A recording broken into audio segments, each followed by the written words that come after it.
اللہ تعالیٰ قرآن میں ارشاد فرماتا ہے، کیا کافروں نے نہیں دیکھا کہ آسمان و زمین باہم ملے جلے تھے، پھر ہم نے انہیں جدا کیا اور ہر زندہ چیز کو ہم نے پانی سے پیدا کیا، کیا یہ لوگ پھر بھی ایمان نہیں لائیں گے؟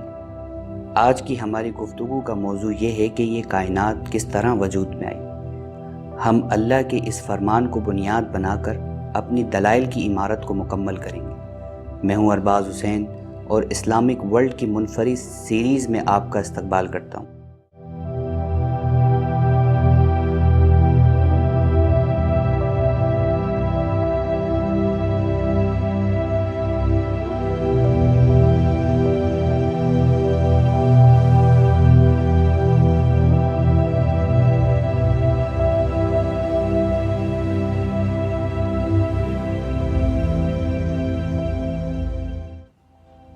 سولہویں صدی میں تھامس ڈگز نامی ایک سائنسدان نے یہ نظریہ پیش کیا کہ یہ کائنات ہمیشہ سے اسی طرح موجود ہے۔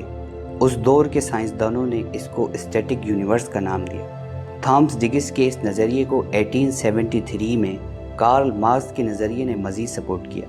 اس نے ڈائی الیکٹرک میٹیریل کا نظریہ پیش کیا اور اس نے اپنی بک دی ڈاس کیپیٹال میں یہ دعویٰ کیا کہ میٹر ہی سب کچھ ہے اور یہ کائنات ایک خود ساختہ نظام کے تحت چل رہی ہے اور ہمیشہ سے اسی طرح موجود ہے اور ہمیشہ اسی طرح رہے گی۔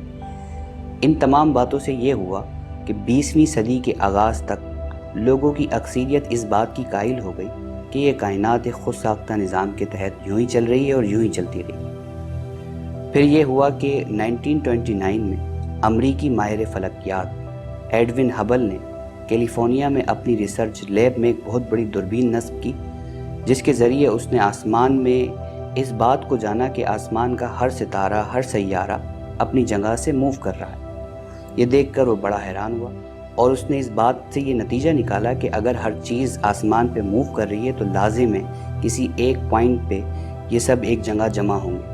آپ اس کی مثال یوں لیں، اگر کسی انسان کے ہاتھ میں بہت سارے کنچے ہوں اور وہ ان کنچوں کو ہوا میں پھینکے اور وہ ہوا میں بکھر جائے تو لازم ہے یہ تمام پروسیس ایک سنگل پوائنٹ سے شروع ہوا ہوگا۔ پھر اس دور کے سائنسدانوں نے اس کو یوں بیان کیا کہ یہ کائنات ایک سنگل پوائنٹ سے وجود میں آئی ہے جس کا والیوم تو زیرو تھا لیکن جس کی ڈینسٹی انفینٹ تھی، یعنی نتھنگ سے سب کچھ وجود میں آیا۔ یہ کائنات ایک دھماکے کے ذریعے وجود میں آئی جس کو انہوں نے بگ بینگ تھیوری کا نام دیا، لیکن ابھی تک یہ صرف ایک تھیوری تھی جو اسٹیٹک یونیورس کے خلاف پیش کی گئی، حقیقت ابھی تک ظاہر نہیں ہوئی تھی۔ پھر 1948 میں جارج گیموف نے یہ کہا کہ اگر کائنات ایک دھماکے کے ذریعے وجود میں آئی ہے تو لازم ہے اس کی کچھ ریڈیشن، کچھ اثرات خلا میں آج بھی موجود ہوں گے۔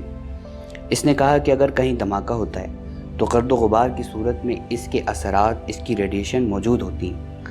اگر یہ واقعی یہ کائنات ایک بہت بڑے دھماکے کے نتیجے میں وجود میں آئی ہے تو لازم ہے اس کی ریڈیشن ابھی بھی خلا میں موجود ہوگی۔ پھر 1965 میں رابرٹ ولسن نامی ایک سائنسدان نے اس ریڈیشن کو تلاش کر لیا۔ اس دریافت کی بنا پر 1978 میں اسے نوبل پرائز بھی دیا گیا۔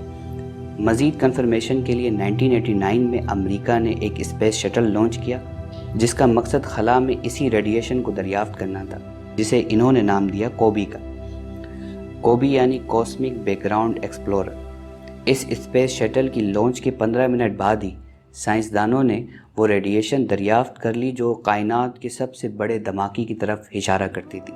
ان تمام باتوں سے یہ نتیجہ نکلا کہ اللہ جو کائنات کا بنانے والا ہے وہ اس کائنات کو ہم انسانوں سے بہتر جانتا ہے، اور ہم انسان جدید سائنس کی آڑ میں کتنا ہی اس کے وجود کا انکار کرتے پھریں، لیکن وہ اپنے وجود کو، اپنے قول کو ہر دور کے انسان پہ ظاہر کرتا رہا ہے اور کرتا رہے گا۔